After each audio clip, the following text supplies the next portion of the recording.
Welcome to the Learning Pines YouTube. We hope this video helps. In this video, I will explain how to connect a printer to a router wireless network. First, ensure both your printer and router are fully powered on and placed within a reasonable distance, typically around 20 feet, for optimal signal strength.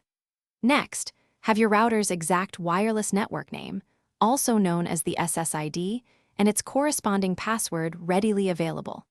Gathering these details beforehand streamlines the entire connection process for you. Now, navigate to your printer's control panel and locate the Wireless Setup menu.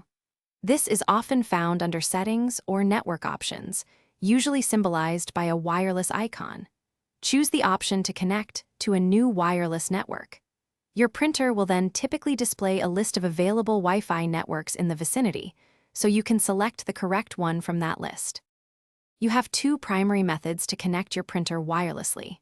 Many modern printers and routers support Wi-Fi Protected Setup, or WPS. If your router has a WPS button, usually indicated by two arrows forming a circle, simply press it and then follow the printer's prompts within 2 minutes. If WPS is unavailable or not preferred, don't worry, you can always connect manually. If using the manual method, your printer will display a list of available networks. Find your specific Wi-Fi network name and select it from the choices.